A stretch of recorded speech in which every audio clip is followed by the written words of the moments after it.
Welcome to the Contrarians, where we are right and you are wrong. I'm Julio. And I'm Alex.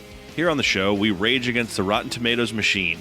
For the first half of each episode, Contrarians Corner, we trash the fresh red tomatoes and praise the rotten green splotches, making our case any way we can. The aptly titled Real Talk serves as the second half of each episode. This is where we discuss our true feelings on the movie we're covering. For more information on our podcast and to browse past episodes, you can head over to our website, wearethecontrarians.com. From there, you can also access our Patreon and merchandise, because capitalism. If you enjoy our attempts at comedic film discussions, we encourage you to subscribe and leave us a review on whatever podcatcher you use. If you'd like to reach out to us directly, that's what social media is for. You can find us on most platforms as @ContrarianPrime. You can also see what we look like if you go to youtube.com/@ContrarianPrime, and you can contact us by email at wearethecontrarians@gmail.com. I think that covers it. Then it's time for the podcast.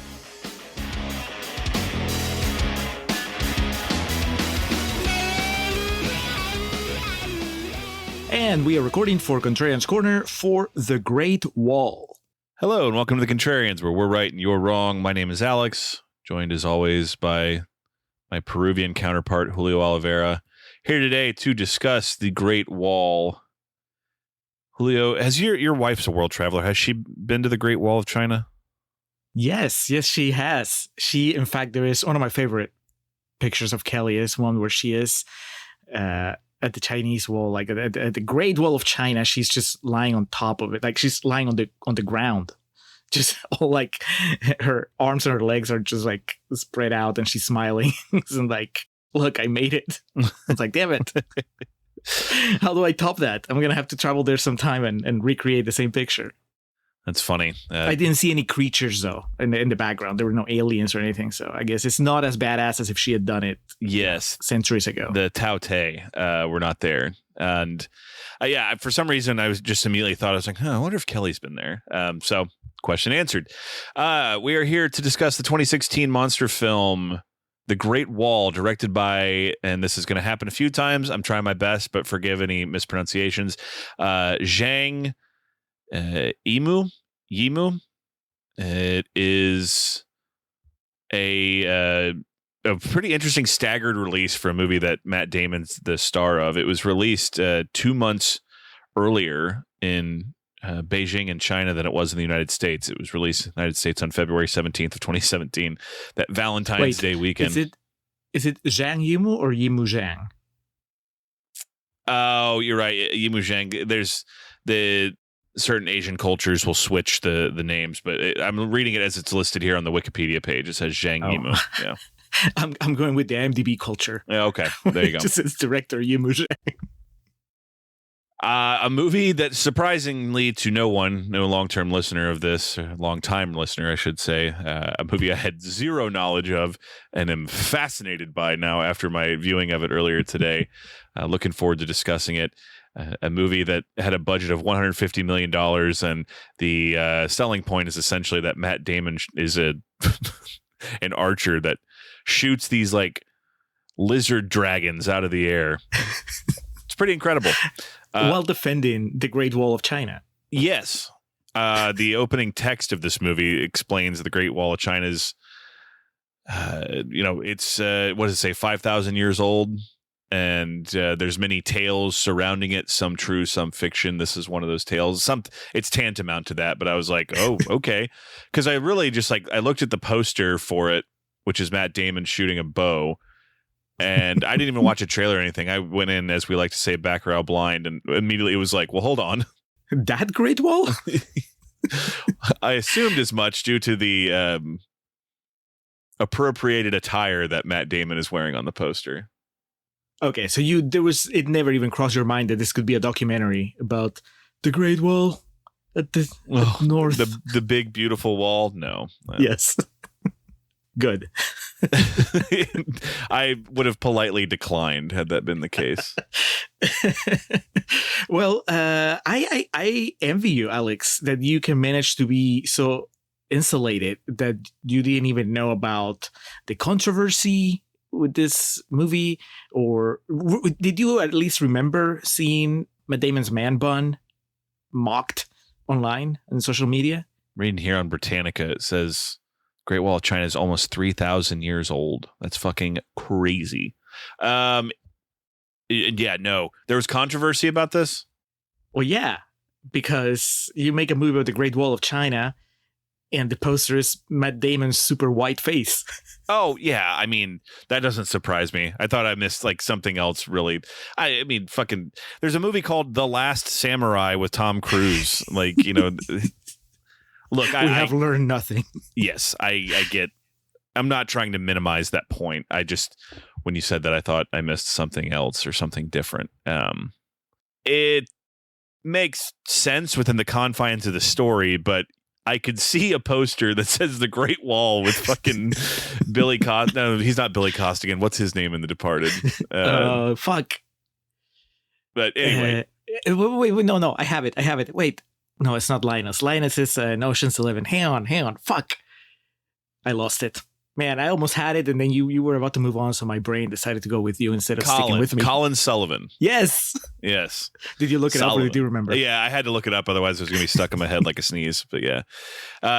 Point being, Boston, and you know, the fucking guy from Good Will Hunting plastered here on the Great Wall of China. Yeah, I could see that throwing some people off, but as we'll get to pretty quickly, he's the star of the movie because he happens to come across the Great Wall and then get stuck there for a little while. But anyway, screenplay by Carlo Bernard, Doug Miro, and someone we talked about not that long ago, Tony Gilroy.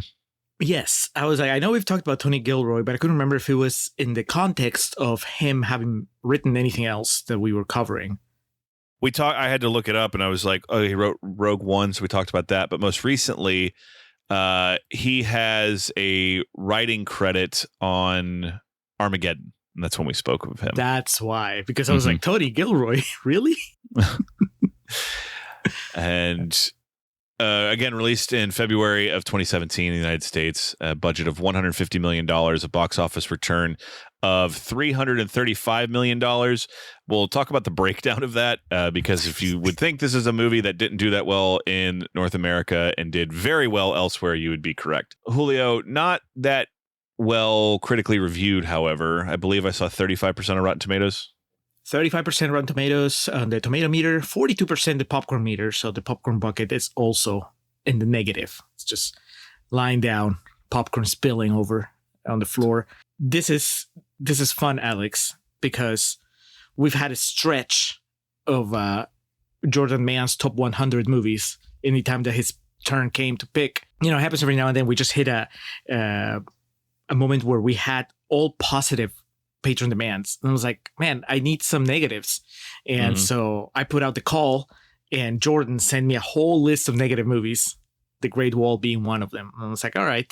Does he like it? Do we know? Yes. I mean, yes, we know how he feels about it, and I will reveal that once we get to real talk. I have just a very short message from him that is worth sharing. But that comes later.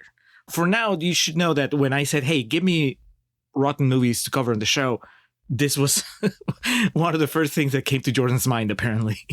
Fair enough. What are you doing here? We came looking for black powder. I bet you did. We'll save Jordan's thoughts till real talk for the purposes of kicking us off here. Which quotes did you pull for us? All right. Rotten quotes from the Rotten Tomatoes website. We're going to start with Courtney Howard from Fresh Fiction, who says, The Great Wall is one of the 7 wonders of the world. Director Zhang Yimou's The Great Wall, however, is not. I just realized Courtney Howard did the same thing you did. Maybe I'm wrong, Alex. maybe it is Zhang Yimou instead of Yimou Zhang. I mean, I think my understanding is I learned this in college, but some Asian cultures, the last name will go in front of the first. Like that's how you introduce yourself. I'm most certainly not trying to white or America-splain Asian culture, but I do know that from years and years of watching Japanese professional wrestling. Well, in this particular case, if anybody has a problem, they can contact Courtney Howard at Fresh Fiction. There you go. But 7 Wonders of the World, Alex. Do you know the other 6? Is Niagara Falls one of them? Maybe. Oh, you don't even know? I'm asking like I know. Oh, okay. Well, they revamped them, right? Because they used to be the Seven Wonders of the World, and then they did the new Seven Wonders of the World, I think. Because I know Machu Picchu is like part of the reboot. He's part of the new breed.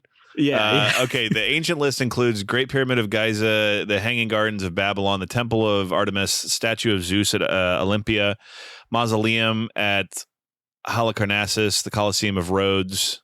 Is that Dusty Roads? And the Lighthouse of Alexandria. The modern list consists of the Great Wall of China, Petra, Christ the Redeemer, Machu Picchu, Chichen Itza, the Colosseum, and the Taj Mahal. Oh, okay. So the Great Wall is also one of the new ones. Apparently so, yeah. And do you know what the eighth wonder of the world is? The Rock. You're on the right train of thought. It was Andre the Giant. That's how he was billed back in the day. I knew it was wrestling related because I know it'd come up before. Well, okay. So I've been to Machu Picchu. I've been to the Colosseum. And I think that's where it stops.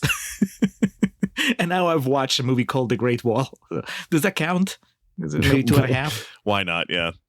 All right. Well, is it something that interests you, Alex? Did you finish watching this movie and you're like, man, I should make the trek to China? Dude, I'm such a pussy about some of that stuff. There's so many places in the world I want to see, and I just get to the point of like, yeah, I should. And then, Vegas, also, baby. Exactly. I'll be like, yeah, I could go on a 3-day bender though in Vegas. So, because I something tells me I can't really go to the Great Wall of China and go, cranberry vodka. Where is it? It's but no, it certainly interests me. Colosseum definitely interests me. Who knows? Maybe one of these days I'll third wheel it with you and Kelly, and you can take me to Machu Picchu. Oh, dude, yeah, let's do it. The Contrarians live in Machu Picchu. Just set up the recording equipment there like real assholes. Yeah. All right. Next, Lily Loughborough from The Week says the most important takeaway of the Great Wall is that it doesn't work, not as a defense system and not as a film. According to the movie, it worked for several decades, right? Like more than that, centuries. Because these creatures attack every 60 years and the wall's still standing. So I think it was working fine. Yeah. They have like entire systems of defense that work, that combine the skills of man and machine. And China is so far ahead of the rest of the world. We did. Well, now we're getting down a dangerous road here to circling back to the Great Wall. The Great Wall. The wall is going to cost a fraction of that, maybe $10 or $12 billion, and it's going to be a real wall. It's going to be a high wall. It's going to be a beautiful. It's going to be a wall. How do you get Mexico to pay for it? Next, Alex Lyons from Film Inquiry says, with such a big canvas to lay such cliche material upon, the Great Wall really does feel like placing a Big Mac upon gold-plated silverware. And I ask you, what the fuck is the problem with that? 100%. Man, I went to McDonald's last week because they brought back are they called the Twisters? You know what I'm talking about? The little wraps with chicken. Oh, the snack wrap or some snack shit. Wraps, yeah. Twisters is a KFC. The snack wrap is back. I don't know if it's a limited thing or if they're back for good, but I'm like, I need to get one now so I don't regret it. Within recent memory, we have discussed Casablanca on this podcast, and I think it's fair to say, and Julio and I are both men of refined palates in some capacities, but not everything has to be fucking filet mignon, man. Plorping down a Big Mac every now and then ain't the worst thing in the world. The idea of eating a Big Mac using gold-plated silverware, I mean, that is awesome. Well, now again, we can't stay away from Trump because that's the shit he did when he catered for the college national team. Jesus, yeah. Okay, but he was under the impression that it was like, I don't think he was in on the he joke. thought it was actually regal and not like he's right. That is the whole thing with him. He never sees any of the irony in the situation, whereas you and I would be giggling the whole time. Yeah, taking pictures because it's funny, not because we feel that it's fancy. Not because we're actually proud of it. Yeah. All right. I'm going to close with James Bardinelli from Real Views, who says, if this is the future for motion pictures, God help us all. Okay, brother. Or you're already going to bring the real talk out of me in this. What's the problem? It's Matt Damon shooting bow and arrow for an hour and a half. Grow up. It's not even that far from, what is it, 2016, this movie? Yeah, it's not even 10 years ago.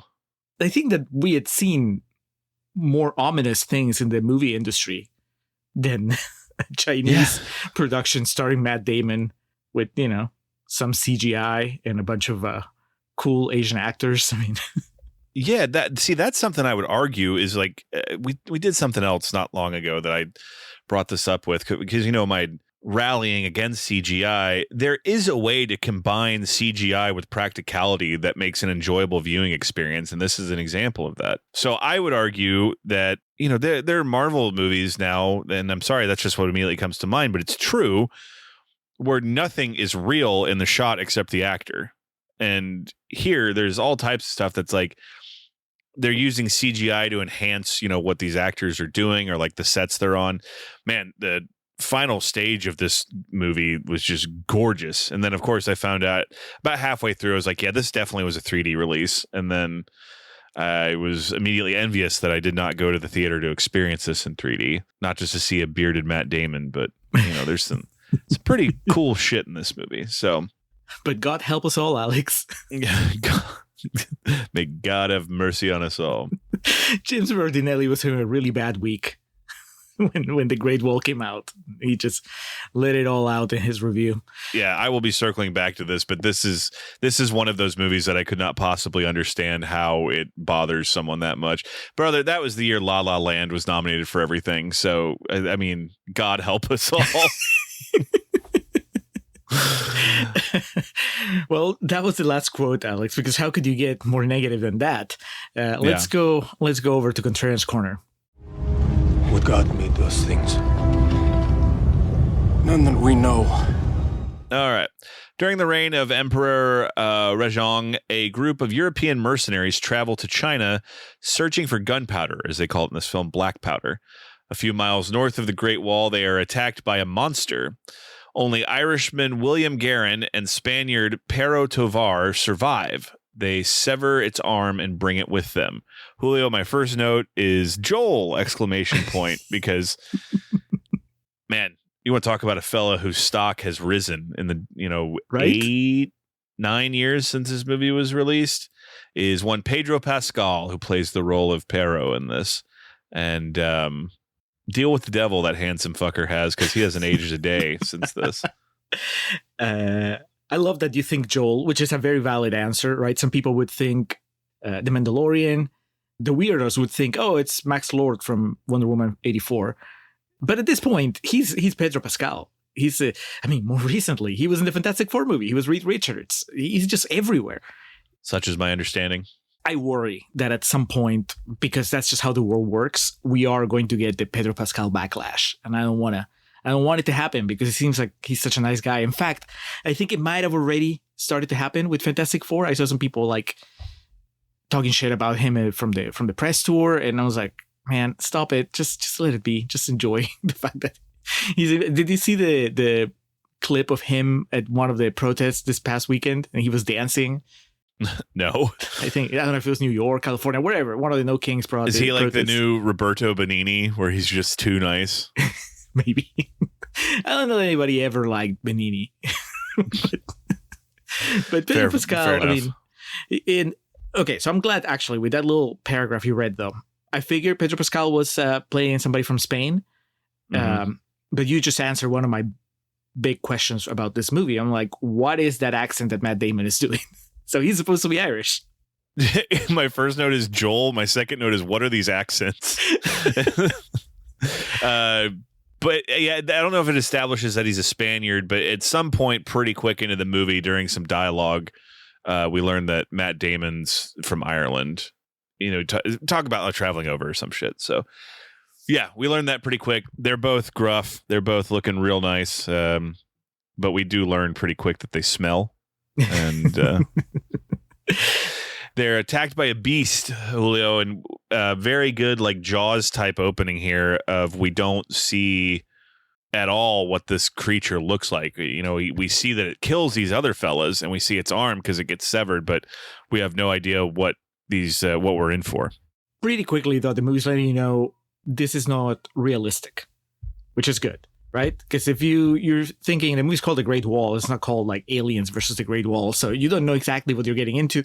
But from the moment that you see a green severed monster arm, you're like, oh, okay, so it's it's like a fantasy kind of thing. This is gonna be Matt Damon shooting arrows at aliens or monsters or whatever. So it was cool. I was like instantly knew what kind of movie we're in. You know, the beards and the costuming, the exotic landscapes. And I was like, all right, I can do an hour and 45 minutes of this. It put me at ease. Upon their arrival, also, just have the note, this is certainly a production. You know, we see the Great Wall and the just army that is there. Upon reaching the wall, they're taken prisoner by the Nameless Order, led by General Shao and strategist Wang. The Nameless Order exists to combat the Tao Te, alien monsters that have arrived from a meteorite and attack once every 60 years. The Order's commanders are surprised by the monsters' first assault, which has come 1 week early. They're immediately captured, and the Tao Te is an ancient Chinese mythological creature that was commonly emblazoned on bronze and other artifacts during the first millennium BCE. One of the four perilous in Chinese classics, like the classic of Mountains and Seas, alongside Hundun, Kwai Ki, and Tao Wu. I'm trying my best here, folks. But it looks like this, of course, is a fable I had no knowledge of coming into this. But they take Pascal and Matt hostage, and they're like, where the fuck did you get this arm? And how yeah, you two whiteys, did you manage to face off against one of these monsters and survive? Man, instantly, as soon as they arrive to the Great Wall, and the Chinese army just reveals itself, and it's so colorful. And so she's a commander at this time. She becomes a general later in the movie, but it's Commander Lin, right? The main female character in this movie. Lin and May. I was like, am I into blue armors, or is she just really pretty? What's going on here?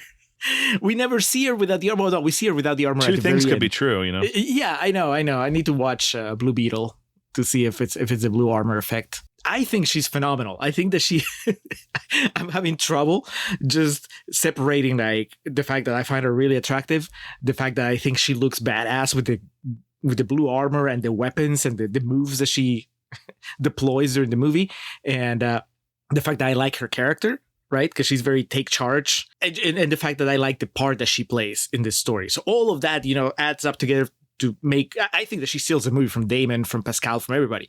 I'm like, if you ask me, hey, have you watched A Great Wall? I'll be like, yeah, the one with Commander Lin, right?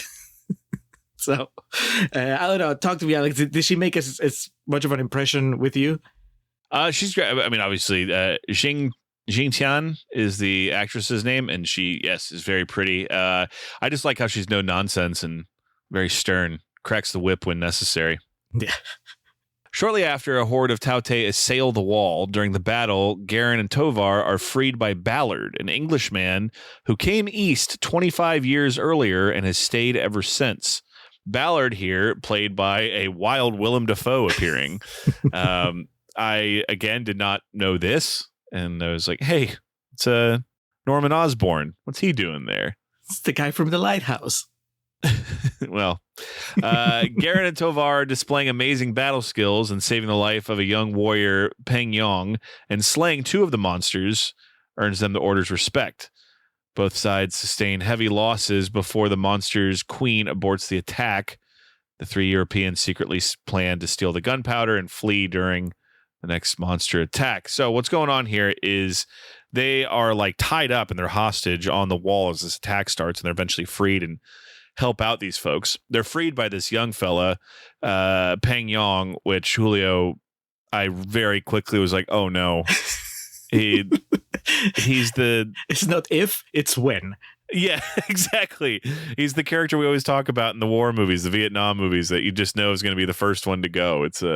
He's too excited to be there. And there's a few other moments throughout the course of this movie. It's just like, no, the young boy is going to eat it at some point. Minor spoiler, he does, but in a way I was not expecting, and we'll get to that when it comes. Yeah.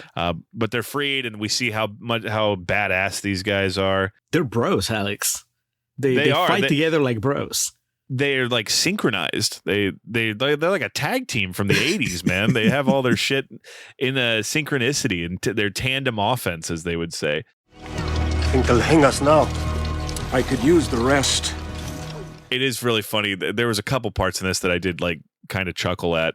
It's not really a comedy, but when they're making this plan to get out of here, Pedro Pascal says, Matt Damon's like, well, I didn't plan for this to happen. He's like, I didn't plan to be here either, fight these monsters, mostly the monsters, but he doesn't want anything to do with it. But yes, Ballard, Willem Dafoe, is a bit of a used car salesman, he sells these guys on the amount of gunpowder that's there. And he's just quickly trying to team up with them to help execute his game plan, and we learn what that is later down the line. Yeah, he wants to be a bro as well. He's like, I've been hanging out with these people for who knows how long. I miss having friends. Because it's not that he has chosen not to leave. They won't let him leave, right? Like that's the catch. They also after they prove themselves in battle, they tell Pedro Pascal and Matt Damon that, okay, well, we're not going to kill you, but you've seen too much, so you're not allowed to leave. They just have to stay at the wall forever. Which honestly, considering that this was pre-internet, that's not a bad place to be. They're well protected. There seems to be a lot of amenities and pretty girls in blue armor. So, it's not a bad deal. I don't know why Willem Dafoe is so annoyed living there. I would just stick around.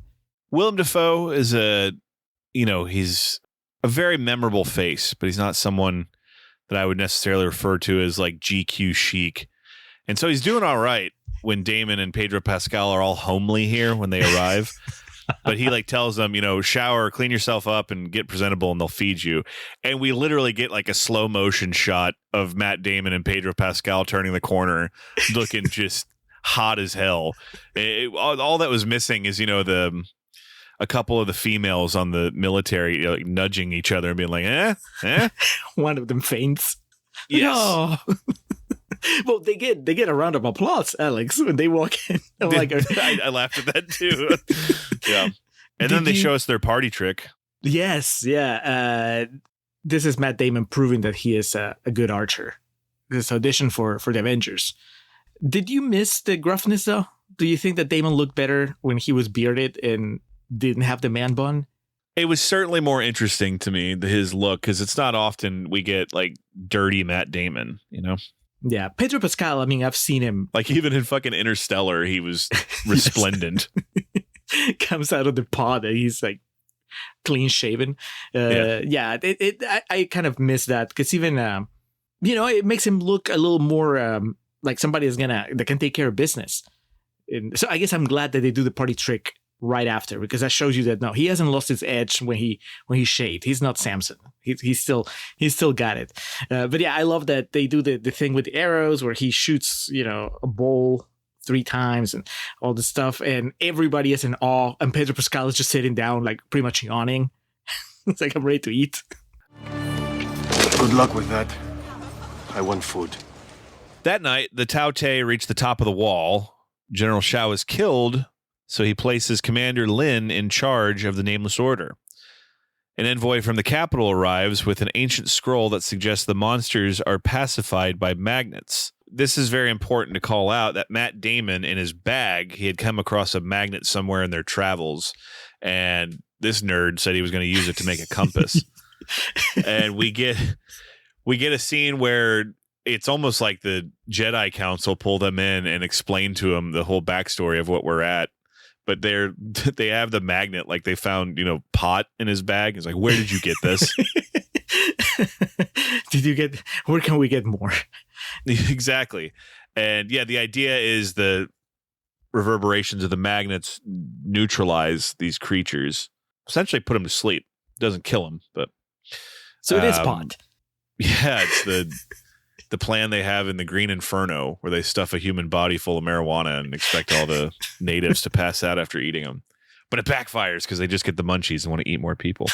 That's a real thing that happens in that movie, by the way. I believe it. Did you realize at the beginning of the movie that you were witnessing the setup of Chekhov's magnet when we devoted, I don't know, 30 seconds, 45 seconds to the whole thing with the magnet? When that part came, the whole exposition and the backstory, and then they said like the magnet could be the key, I was like, really? I thought it doesn't even in the end. I thought it was going to be his like wonderful archery skills that really pay off. I thought that was the keystone that was going to come with this. But it's this magnet. And Wang believes that a magnetic stone Garen carries enables him to slay the Tao Te he encountered. They test this hypothesis by capturing a Tao Te alive, and he agrees to help this. This delays the escape plans, angering Tovar, who nevertheless agrees to assist Garrett. So again, we're going back to the jumping off point at the beginning here. Yes, we've seen Avatar. We've seen Dances with Wolves. We've seen this movie a million times. And that doesn't mean it's not cool when Matt Damon jumps into like this circle of hell with these creatures and has to fight them off one by one. And, you know, I have in my notes here that because literally what happens is Matt Damon teaches a man to fish. You know, that old expression. He's explaining the concept of fishing and they're all looking at him like he's fucking crazy. And he's like, well, I'll just show you. And then that's when. Well, specifically whaling, which that's why I'm glad that you brought up Avatar, because what was it, 2 years ago that we got The Way of Water, when there is like at least one major set piece that has to do with whaling, but it's not fun because it's just very gruesome and emotionally draining. Here, this is just fun. It's just Matt Damon shooting hooks and sliding down the chains. I'm like, all right, this is a little more relaxing. This movie is literally also 2 hours shorter than that. Yes. And sadly, we can't compare the 3D because, you know, we haven't. Yep. Not yet. One day. When the Criterion is released and you get the 3D glasses that make you look like Pedro Pascal when you put them on. This might be my favorite set piece of the movie because it's imaginative, right? Like it's like whaling, but with aliens. It's fun because they have these. Once Matt Damon jumps into the fray, Commander, well, I guess by now it's General Lin, tells him, okay, we're gonna shoot these arrows that emit sounds, and that way, because it's really cloudy, it's really foggy, they can't see anything. But you listen to the sound's gonna tell you where they're coming from. I'm like, oh, that's cool. That's cool Chinese technology coming from the other side of the wall. And then the best part is I was very confused with this term, Alex, right? Like, because what's happening is that they were supposed to leave, you know, while everybody was distracted. This is when Defoe, Pascal, and Damon were supposed to make their great escape, like steal the gunpowder and escape. But instead, Damon gets involved in the operation, and Pedro Pascal, it looks like, you know, he's just waiting for him. And then when he doesn't show up, he goes and joins and saves Damon's life. So I really like that moment where Matt Damon is about to get killed by the monsters. He's getting surrounded, and then Pedro Pascal shows up to save the day. And I'm like, fuck yeah. But we're only maybe halfway through the movie, so I knew that this friendship was going to be tested a little more. That's what it is. I'm sorry. I was trying to think of it. There's No One Kills You But Me. I was trying to remember what movie that's from. It's from fucking X-Men Origins Wolverine. Because what happens here is Pascal, he saves Matt Damon, then he's like, I'm going to kill you myself. And it's when there's a part where Liev Schreiber saves Hugh Jackman at some point in that movie and then relays that to him. Might be that scintillating battle with Deadpool at the end of that movie. But anyway, moving back to a good movie. Well, the line from Pascal that I wrote down, because it really tickled me, is they're surrounded now. You know, he saved Damon, but now they're still surrounded by these monsters, and they're just like back to, you know, their backs to each other. And then Pedro Pascal says, "Die well, brother." I'm like, fuck yeah. That's what it's all about. God bless. It's the simple pleasures, Alex. Sometimes you just want to see two dudes kicking ass and being friends together. Oh, yeah. Bros to the end, man. Yeah. The dividing rod here being Willem Dafoe is still just like, so we're going to steal his gunpowder? Like, what's going on? It's like, do you guys not see how distracted they are? Not paying attention? He starts whispering on Pedro Pascal's ear, too. He's like, you know, that he's sticking around because he likes the girl with the blue armor. So he's not leaving anytime soon. After this, though, Joel does kind of read the riot act to Matt Damon. He's like, you think you're doing something good, but I know what you are. You're a thief and a killer. And Matt Damon, you know, he's trying to better himself here. That's the downside of having a bro. The bro knows you. They know you too well. Darkest secrets.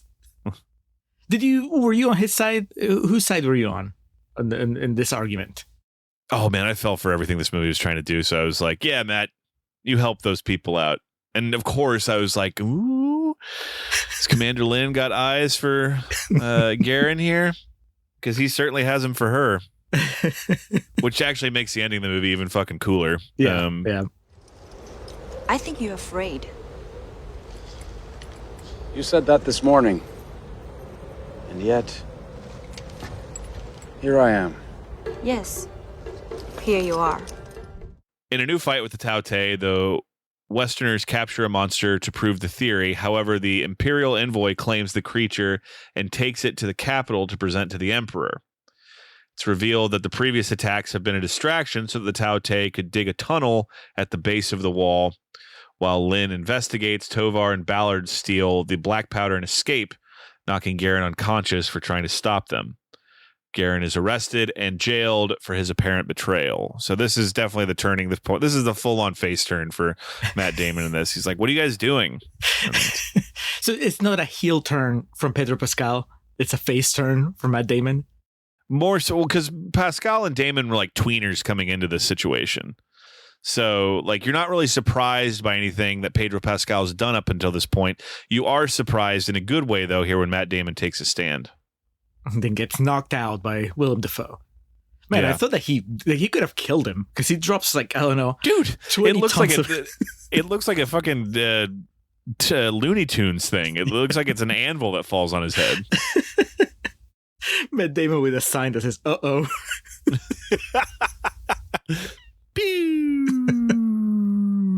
But yes, it looks very devastating. But who is there to kind of save the day in the sense of seeing what actually went down? None other than the young boy Peng Yong, who will come to the defense of Matt Damon here shortly. There's a timer on his back that keeps going down. Dude, okay, my note here says, like, not the young boy, but I have a note that says Joel and Defoe on a side quest. And then I thought what was going to happen was he was going to follow him up there and try to, like, stop it. This is where I thought he was going to die. It was like, this Peng Yong character is like, in Hot Tub Time Machine, where Crispin Glover loses his arm at some point in the movie. It's one of the best lines in that when he's trying to save them from falling off the roof, and Rob Corddry goes, "Is this where he loses it? Fuck it. We're dead anyway."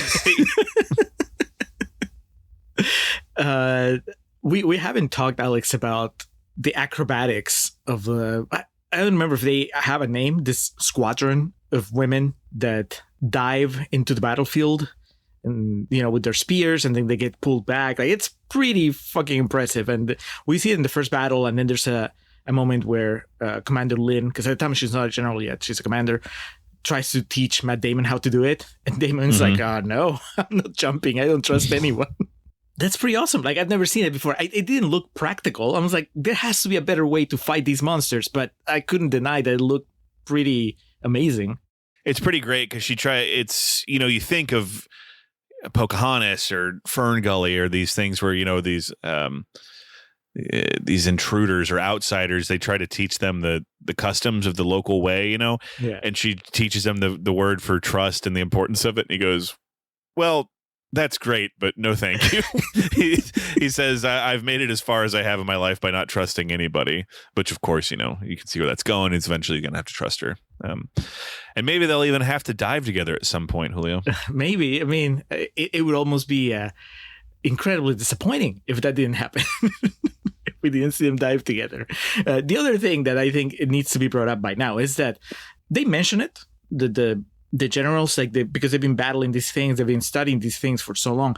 They mentioned that they've been evolving, they've been getting smarter. So of course, by the time that we find out that they've been digging a tunnel, it's that makes sense. But I loved it from the very first battle. I think when you see them gather their wounded and their dead, I was like, you don't see that often.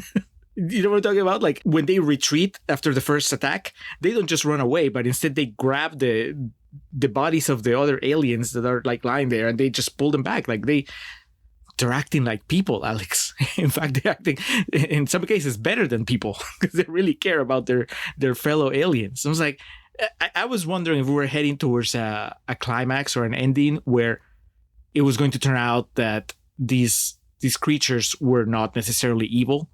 They were just their own thing, and they were going to learn to live in peace. But then as the movie went on, I was like, no, this is an action movie. They have to kill the queen. How did you think they were going to do it at this point? The third act of this movie goes places that I never would have guessed. So it's kind of an unfair... I mean, it's not an unfair question because, I mean, the answer is like, I was wrong. But I just assumed that gunpowder was going to be the winner, you know, somehow. Like, they're going to like unveil like some major cannon. It's just going to shoot these creatures away. Because they treat the reveal of gunpowder like this big deal, right? Like it's... we heard Damon and Pascal talk about it, and then Defoe says, yeah, they have it, but we haven't seen them use it. And then they finally use it in that sequence where they're fishing the alien, and it's like a big deal. And then Commander Lin tells Damon, who's like, yep, that's what it was. And but you know, it will never leave this area. So I thought, okay, they're making such a big deal out of it that there's gonna be some major explosion at the end. I guess there is, but not the way that I thought. I thought it was going to be something more pedestrian. You know, like I said, maybe Damon and Pascal were going to together, you know, that Europe and Asia were going to come together and create the first big gun. And that's how they killed the aliens. Gonna create like the BFG from Doom or something. Yes, yeah. But thankfully it was something a little more visual and more just pleasant to watch than that. I don't really need to see a giant gun shooting aliens right now. Well, Willem Dafoe turns out to be a scumbag, if you can believe it. Some distance away, Tovar is abandoned by Ballard, who is captured by bandits and then accidentally killed when they ignite the powder. It's pretty quick. He's like tied up and watching them play with it. He's like, no, you idiots. And then they drop one near the fire pit. And it's another cartoon moment where we just see his face like, no. And then we hear like this huge explosion. Yeah, and then Pedro we cut Pascal. to Yeah. What the hell? He does like a Bruce Springsteen. What was that? So long, Ballard.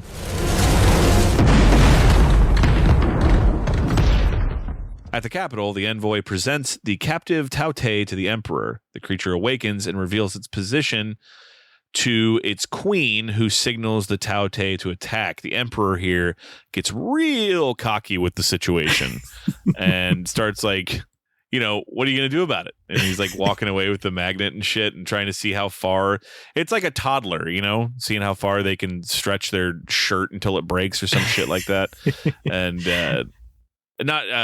not break, but you know what I mean? Like, they want to push the boundaries. Yeah, exactly. I'm thinking of like a kid who like has their uncle hold onto their sleeve and they see how far back they can go until inevitably they slip out of their shirt and fly backwards. Like that's kind of the situation I've concocted in my head. And then it's that's the what uncle's happens. fault. Exactly. And then in this situation, he takes the magnet way too far back, and then the Taute awakes and fucking flings him into the air. And it's like, what did we learn? We learned it's Matt Damon's fault for bringing the magnet in the first place. Even worse than that is he's given his position away. So now they are under imminent attack. This leads to the thing I expected the least, Alex, when it came to this movie. Even though we'd seen by now the aliens and we'd seen the Great Wall as this sort of military stronghold, and we'd seen the pretty women in blue armor diving into battle and then being bounced back, and we saw some alien fishing. We've seen a lot of stuff. I did not expect a fleet of hot air balloons to go save the day. Yeah. Not just that, but the fact that it looks like at least half of them malfunction and go up in flames before they reach the capital. I was like, this is madness, but it's a gorgeous spectacle. So I was down. It's great. Damon gets his hero moment where he's like, yeah, I know that this is not very safe, but I want to go. He even does the thing of like, he is given permission to leave, and then he's like, wait, where is she? And then that dude just like looks up and he goes, fuck, I need my bow. And oh man, before he goes, I literally went, no. Because Pang Yong is like, I'm coming with you. Lin orders the use of hot air balloons to rush to warn the capital and sets Garen free before embarking.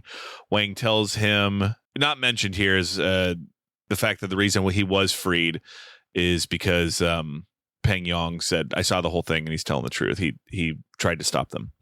But Wang tells him to warn the outside world, but he boards the last balloon with Peng and Wang. They arrive just in time to save Lin from being devoured. Wang proposes a plan to kill the queen by tying explosives to the captured Tao Te and giving it meat to deliver to the queen. En route, a horde of Tao Te attack the band, and Peng sacrifices himself to save the others. So we knew it was coming. We knew it was a matter of time. But he goes out in the most noble way possible. He sacrifices himself to save the others. Man, but they fuck with us hard because first he gets injured, and then Matt Damon goes and checks on him. And he was like, oh, you live. It's okay. Oh, man, I was like, oh, really? And then when I saw him coming down the tunnel, I was like, oh, God. And then he looks back at him, in slow motion, and then takes care of business. Tells him, I trust you. Tell the world what happened here. After releasing the captive Tao Te, Lin and Garen climb a tower so that he can detonate the explosives with an explosive arrow. I mentioned earlier, the final level here is beautiful. They're like in this tower of stained glass. Some of it's CG, but like the lighting in it is really good. And I imagine this part looked pretty sick in 3D because it's like half practical set, half CGI, and some really good lighting. Looks really good. 2 of Garen's arrows miss as they're deflected by Tao Te's queen's bodyguard. And Wang sacrifices himself to buy time for Lin and Garen to reach the upper floors. It's like, the little kid did it, so I'll look like an asshole if I don't do it myself. Gotta buy you some time. My favorite part is that Damon misses twice, and then Commander the second Lin's... time it's so awesome because the queen looks up at him and like growls and brings to attention, like, go get him, boys. But I like that, they have one more charge, and Damon's gonna go again, and Lin goes, how about you let me do it? Pump the brakes, Whitey. How about you let me save the day? Yeah, Matt Damon looks cool up until this point, but it's time for her to fucking save the day, just like you said, Julio. And it does take the trust of Matt Damon because they have to swing, and basically it's a 2-pronged attack of where he's going to throw the magnet into the pit so that their powers are kind of voided momentarily while she throws the spear in there with the dynamite on it. In a last gasp, Garen throws the magnet into the horde, creating a gap in the shields for Lin's spear carrying the last explosive to get through. The queen eats it like my old dog Barney would have if just something in front of him. All right, I'll eat this. And she devours it, sets it off. The queen is killed and the rest of the horde dies. Garen is allowed to return home and elects to take Tovar with him instead of the reward of the black powder, much to Tovar's annoyance. So this movie's 90 minutes because we have 12 minutes of credits here. So this happens. We essentially fade to black, and then we return to where Pedro Pascal's prisoner. He looks very down on himself and very annoyed with his plight. And then Matt Damon comes in, and they have just kind of the bro moment where, they both, when you wake up like super hungover with your bro, and you just kind of have that kind of just chuckle amongst yourselves. And we said some things that we didn't mean. Yeah, exactly. And then he tells him he didn't take the black powder, and Tovar's mad at him for doing that, for freeing him. So he bails out Joel, and then they go to set sail. He has a goodbye with Commander Lin. It's really funny too. This is a part I chuckled at because Pedro Pascal quickly realizes he's like in the way. He's like, "Oh, I'll be outside," and he goes back to his cell. That's it. Because Matt Damon's like, maybe I'll just turn him back in. He's like, I heard that, but they have a nice, respectful goodbye, and she watches him leave as he looks back at her, and Pedro Pascal is like, do you want to go back? He's like, of course I do, but what does he say then? What am I going to do with you, or something like that? No, he says, I don't trust you to find your way by yourself. That's it, but it's still like the bromance shall go on.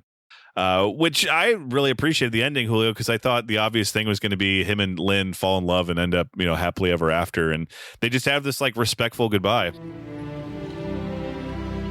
Perhaps we were both wrong. We are more similar than I thought. It's awesome, dude, because I was crossing my fingers going, please don't make them kiss. Because they're really close and obviously there's a connection. But no, the movie, they know that anybody watching can tell that there's attraction and there's chemistry, there's a connection, but that's it. And, that's all this story needed. It was never a love story. It was just about him learning to trust and her maybe also learning to extend that trust beyond her community to people from outside. So it's great. It was so respectful to the characters and to the audience that they didn't feel the need to schmaltz things up with a romance there. And I love that it really is like bros before powder, right? For all the joking, he could have just taken because Pascal did him wrong. Like, he really fucked him over, but obviously they have a long history, so he was able to look past that. The line I wrote, because you said it, I was like, that sounds like something that they said in the movie, and I realized that I written it down, is when before Matt Damon gets on the hot air balloon, the general is telling him, okay, you can go. They said that the last thing that she said before she got on the balloon is that you were free to go and you could take whatever you want.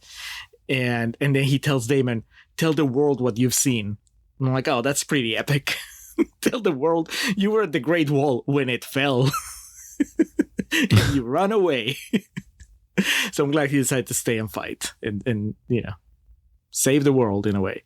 But yeah, that was it. And Alex, look, watching the Great Wall, writing notes about the Great Wall, and then discussing the Great Wall in the wake of an episode about Joker 2, Folie à Deux, and Blade Runner. This was just what we needed to close November. Agreed. Just a very chill adventure of Matt Damon and Pedro Pascal encountering a new culture and learning to interact with it. So I'm ready for real talk if you are. Oh yeah, man. I couldn't agree more with what you said, and just the perfect rebound after Joker 2. So I came here. I came into last night's recording of Joker 2 being like, I think we've reached the end of doing this podcast thing, and then I came in tonight with a reinvigorated love of the game. So yeah, let's move along to real talk. All right.